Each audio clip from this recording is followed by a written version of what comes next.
What's going on, everyone? It's your boy Ben and JV from JV on Sports Media coming at you guys with our Sunday night divisional round reactions. There was two games today. Obviously, one amazing game and one not so amazing game, but we still have to talk about it, and we'll start out right there. First game of the day, we had the New England Patriots in this new Patriots era, the year of the Drake, I like to call it, beating the Texans 28-16 in Foxborough. JV, I'll throw it out to you. Immediate thoughts on this game.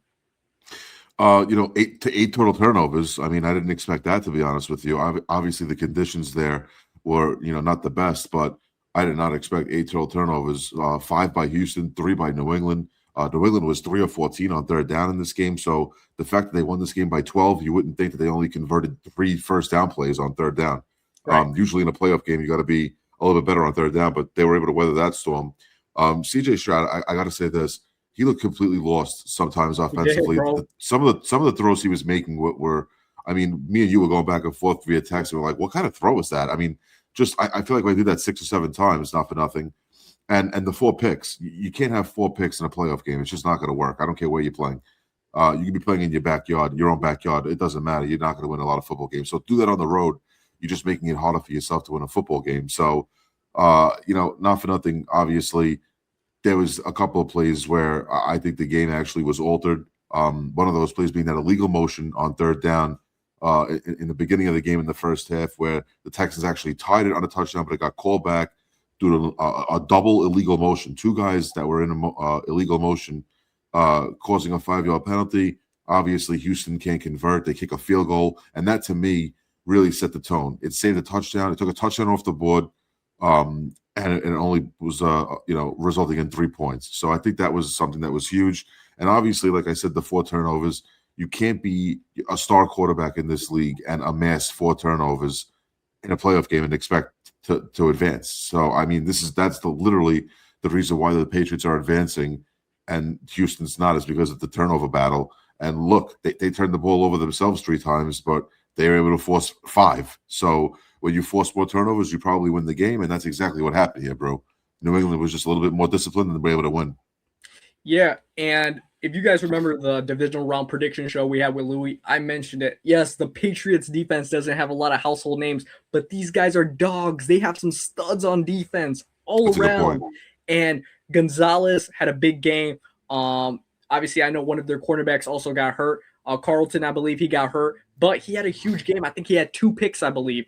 CJ Stroud, I'll pull this up right now. I have to pull this up. Guys, I don't know. We don't have a sponsorship yet with DoorDash, but guess what? CJ Stroud's going to be involved into the DoorDash. Your Dasher will arrive soon with CJ Stroud, guys, because game wasn't even over, and he was already delivering with DoorDash because, geez, this kid, bro, he was cooked out there. I don't even know what he was looking at. 1, and 2, he single-handedly cost his team the game with these turnovers. Yeah, there was times where I thought to myself, here comes the Texans drive. This is where they could keep themselves in the game, keep fighting. I took the Texans plus 3.5. Wrong. I mean, they lost by 12. This defense did play good, but however, the defense could only hold up what they could do on their end for so long. Because guess what? If their offense is not producing, Woody Marks, by the way, horrible day on the ground. My God, putrid. 1.3 yards per carry. I mean, how are you? And like I said, when you become a one-trick pony, it's going to be too hard to win a playoff game.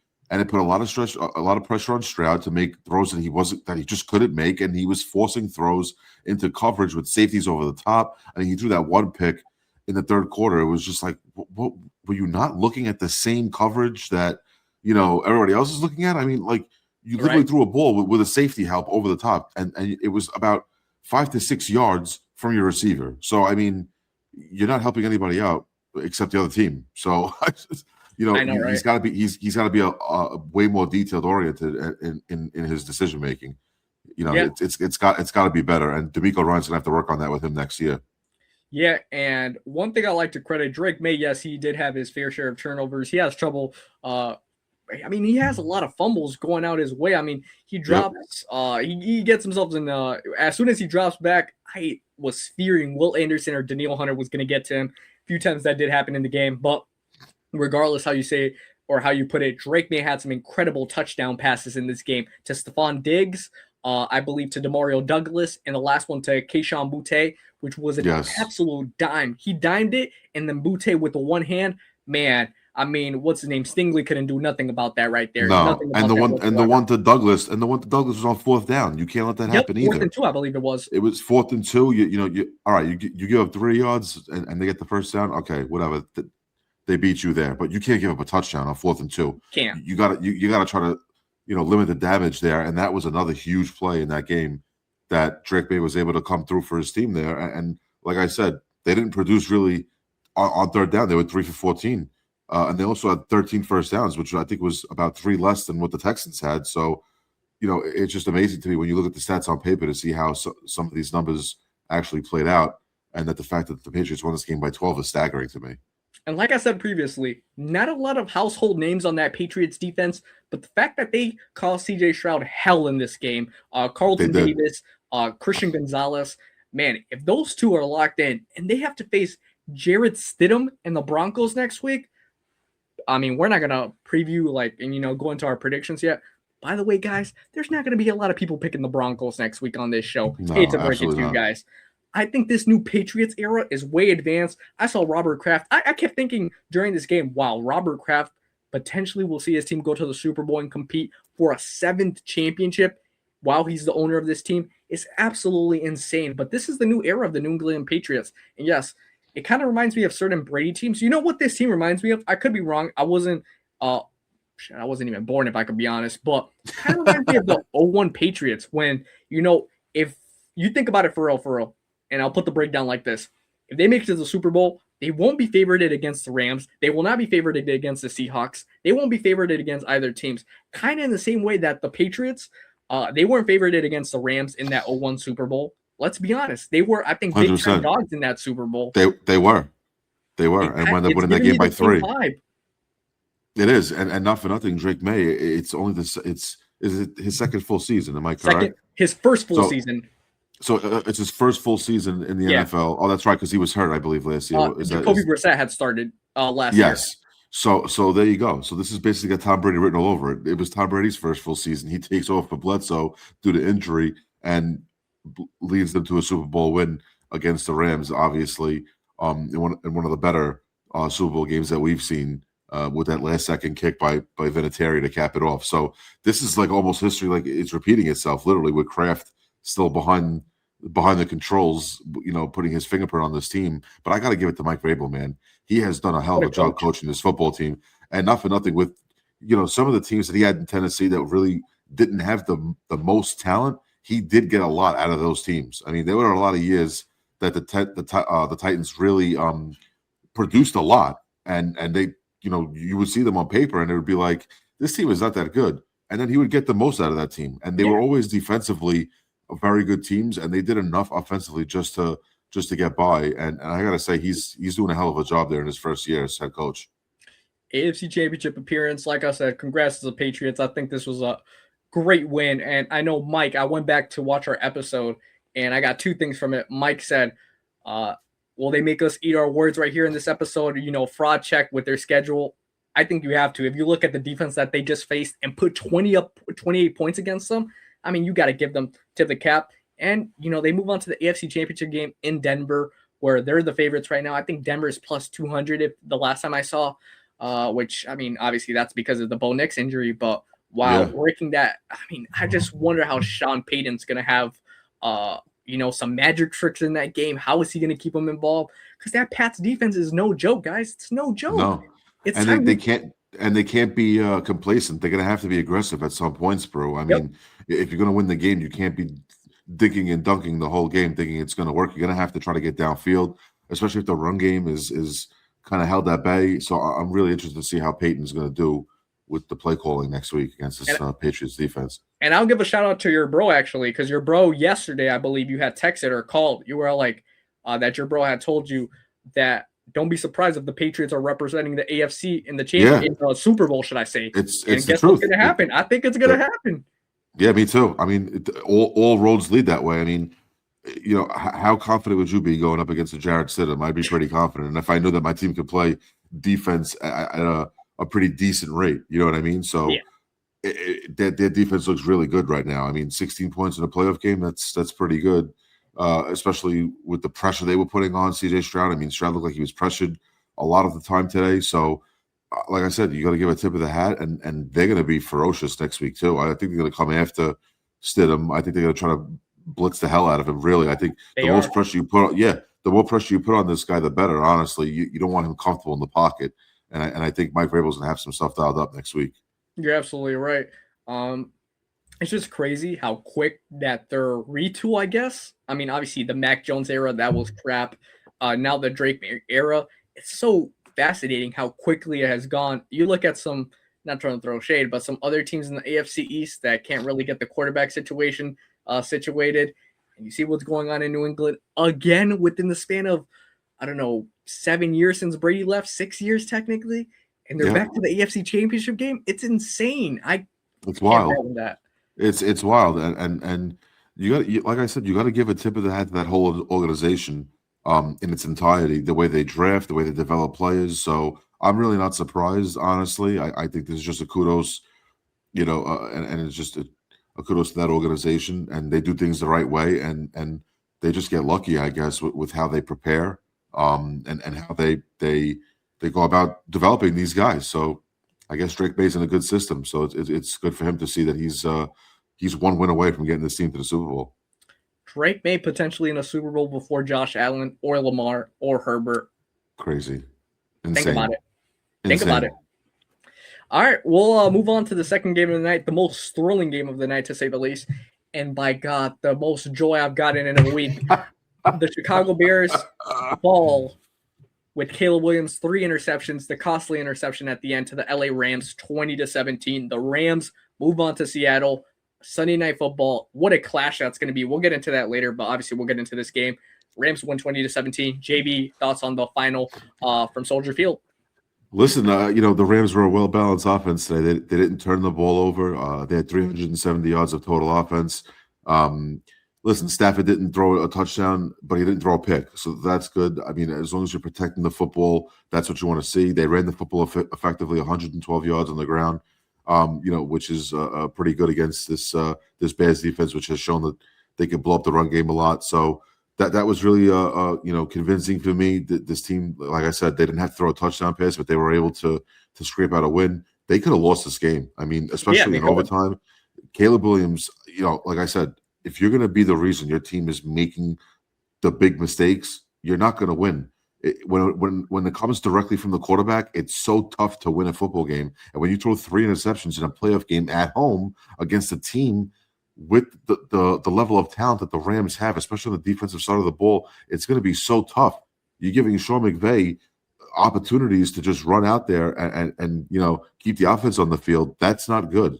This guy is going to find ways to win games, especially through the run game, and they were able to secure the victory. Like I said, they didn't throw a touchdown pass, but they didn't turn the ball over. They were effective enough, in order to get the win, and they made stops on defense when they had to, and that was literally the defense. It came down to the turnovers. The Rams had 0, and the Bears had 3, and it came from the quarterback position. So this is another learning curve type of situation for Caleb Williams. I think, it was a great year. I think there was a lot of progress under Ben Johnson. I think it's not a failure of a season whatsoever. I think Bear fans need to realize that they're probably a year or 2 ahead of schedule. I don't think anybody thought that Ben Johnson in his first year with this team would go this far, honestly. And like I said, it's a tip of the hat to the Rams and that defense. They're just a well-coached, a well-oiled machine. And Bears fans need to be really happy with the way this team produced this year. And it was a hard-fought game. The Rams, when they're clicking offensively, they could put up 35 to 40 points easily. And the fact this game went to overtime, if you're the Bears and that organization, you got to be really happy with the outcome. I know it's a loss, but the fact that you were able to go head-to-head with a team that could be potentially in the Super Bowl is really telling. And I think it's good signs in the future for Chicago. Yeah, congratulations on the Bears. One, obviously playing one more week than the Green Bay Packers. Congratulations. Now you're in the same situation as us. But 2, I'll take the bias cap off for a second. Look, Caleb Williams, even at the end of the game, made a phenomenal Michael Jordan-esque throw, just throwing it up there to his tight end, Komet, I think was that caught that last minute touchdown. Forced it to OT. But like you said, Jay, at the end, guess what? He cost them the game with that interception. It was a read that I just didn't understand why he threw. Like, I don't understand why he does that often. Why so Yes. aggressive in a situation like that? Just run the football, get in field goal range. I knew as soon as that pick happened, Stafford ain't gonna let go of that ball no more, bro. It was No. wraps. The MVP ain't gonna let go of that ball. Let's be honest, bro. And guess what? They McVay schemed up the right plays. Everything went to fruition for the Rams, and Mevis hit that field goal that iced it. Look, I think it was an excellent season for the Bears. Like I said, taking off the Packers bias cap off, excellent season. Hold their head high, like I said. If you, whichever way you look at it, you went 2-1 against the Packers. You eliminated us from the playoffs. Congratulations. But I mean, we'll see it how they play against now that they have a first place schedule next year.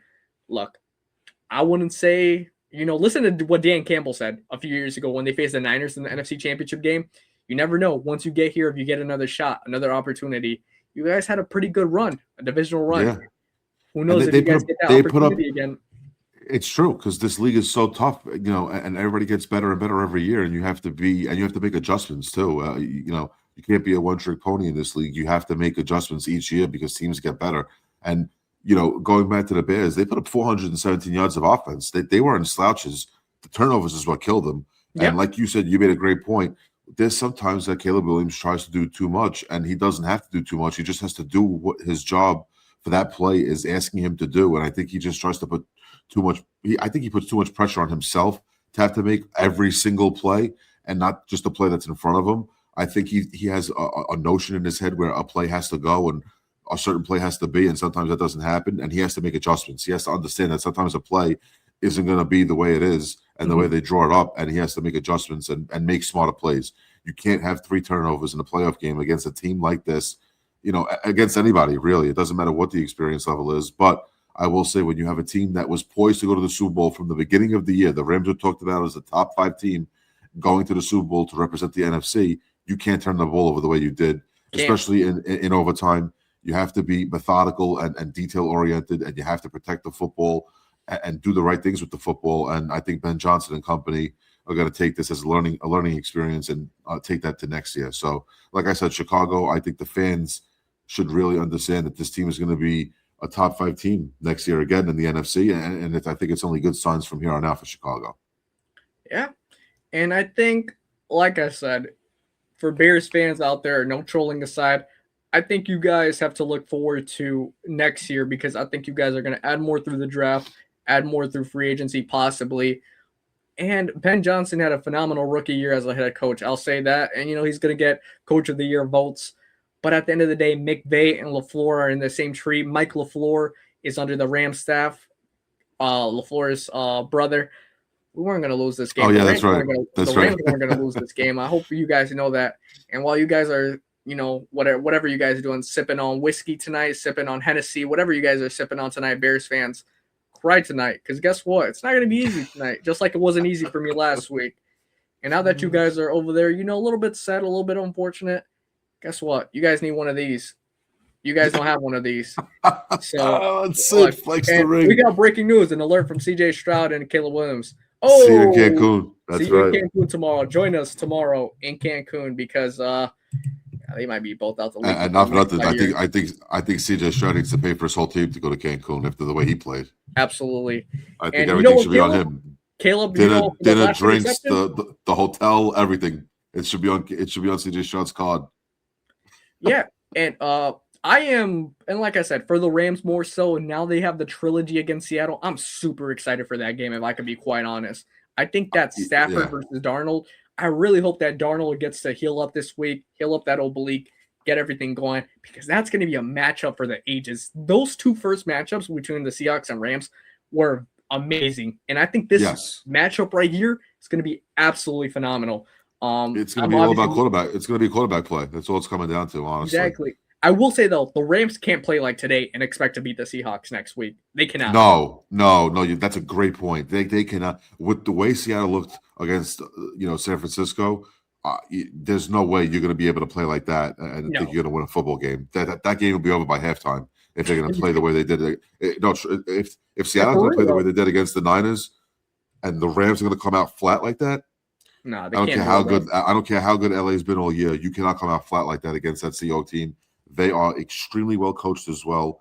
They are not slouches. They're not pushovers. They didn't just get in by the skin of their teeth. They've been there all year. And guess what? They beat up on the Rams as well. They beat up on the Rams as well. I believe they split. Did they split this year? Was it 1-1? 1-1. So they can go head to head with this team. It's not like the Rams have the edge on them. I think Seattle is just as good. They can run the football. They are super disciplined, like I said. So I think the Rams have to be on high alert next week. This is it. This is a do or die, and it gets you to the Super Bowl. So who's going to wear the big boy pants next week? Let's see. Yeah, and this was a very good game. And like I said, it's obviously Seahawks Rams. That's a way more exciting game looking at it right now than Patriots Broncos. But who knows? I mean, like I could be wrong. Sean Payton could play call out of his ass and perform have a That's Nick true. Foles type of performance. I saw Nick Foles tweet. Broncos fans, don't worry. I know what it's like, facing the Patriots in championship type of games. Nick Foles, you might as well sign with them because Jarrett Stidham is not going to do it. I'll be honest with you, bro. I'm a little nervous about Jarrett Stidham. I got to say. I mean, I'm not trying to take away from his talent, but I'm also trying to understand that he's ass. People have to. He has to understand he hasn't thrown a football since 2023. He hasn't started a football. I mean, it's 2026, guys. I mean, and he's playing in the AFC Championship game.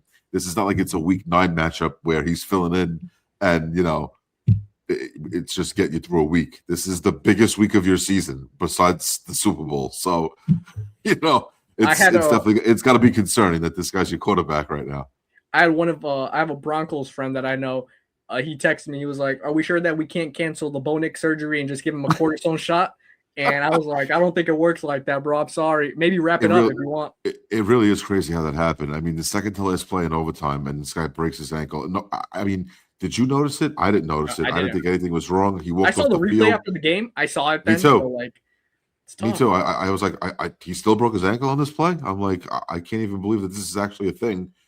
And I know that's going to be a real, thought on the side to the Broncos organization right now that their franchise quarterback is getting surgery on Tuesday morning to fix this issue. But listen, Sean Payton seems to be confident. He said Stidham is ready. He goes that they got the plays ready for him. They've gone over this before. With him as a backup, he knows according to Payton, he knows the playbook. So we'll see what happens. I mean, this is literally very interesting to me. It's going to be so intense. Every play means I don't know. It's going to have. Are you thinking about taking such ramifications? Broncos money line plus 200 by any chance or not? I will not be taking the Broncos money line plus 200. I will not. I probably won't even take them with the spread. Actually, I'd probably take New England money line on a game like this. I'm going to be honest with you. Fair enough. Last thing before I do say, I mean, there's a chance that we're going to see a Super Bowl rematch right here, whether it's Rams Patriots. That'll be one. Happened in 2018 or 2019, I believe. One of those 2 years. And then Seahawks Pats. We know how that ended with the Malcolm Butler interception. Seahawks Broncos, possibly. We've seen that blowout. Yes. By the way, if the Broncos get into the Super Bowl, the same blowout's going to happen, by the way. Just want to let you guys know. The same blowout. Who even knows at this point? If they get to the Super Bowl, I mean, it's like they already completed phase 1 of the shock process, because I think everybody will be shocked that they even won the AFC Championship game. So, yeah, but I could agree. If they somehow sneak past the Patriots, it's going to get even harder in the Super Bowl, whether they play the Seahawks or the Rams. I don't see them being favored to win the Super Bowl either, even if they do get there. So I think that's a good point as well. I think Seattle or the Rams have the one up on them if that was to be the matchup. Yeah, so I went 4 for 4 this week. I got all 4 correct. JD went 3 for 4. He missed the Patriots one. I think that's the only one he missed because he took the Texans. But, yep. Other than that, we did. I think Roe went 2 for 4 because he took the Bills. I'm pretty sure. So yes, he did. And if you guys follow our parlay, apologize for the donations to the sports book that you guys did, because guess what? I think we went 1 for 6. We did. We went. Listen. It's. That's why they call it gambling. It's you're either going to win or you're going to lose, and sometimes you lose ugly. Big. Sometimes you lose ugly, and sometimes you lose big. And we lost both ways. We lost ugly and big. So yeah, it happens. That's the way it happens sometimes. But yeah, we'll be back at it next week. Hopefully, you guys tail with us and everything like. Yeah. Christ. Hopefully you don't say. Hopefully you don't say. You know, we'd rather just listen to your sports opinions, but when it comes to gambling, maybe you guys just keep it to yourselves. But guess what, guys? I mean, regardless, I think you guys should follow us because we do it for fun. We don't do it for like don't bet the mortgage, don't bet like Yeah, we always listen, say guys. responsible gambling's the way to go. Yeah, right. Keep it to the point where you know you'd be okay with losing whatever you're going to lose. Make sure it doesn't hurt the bank and hurt the pocket, and just have fun that way. So Yeah, don't we make try to have yourself- fun, even though we have our hands in our face and we're like, how did this happen? How did we go 1 for 6 this week? It's like it happens, guys. It happens, but we just try to make it a little extra fun and make it a little spicy for you guys. Absolutely. We'll be back at it next Friday with another one. Like I said, don't do it where you guys, potentially, if you guys bet a big portion, You got to move back. You got to move back into the basement with your mom. Exactly. Or you can't afford a meal. Like, Exactly, it gets exactly. bad. It gets bad. We're just trying to give you guys the positive outlook. But regardless, it was an excellent wild card weekend. I mean, not wild card weekend. Sorry, divisional round weekend. Now we head into championship weekend, which is absolutely exciting. We have the college football championship on Monday, so that video is going to be coming out very soon. Until then, we'll catch you guys on the next one. From me and JB, peace.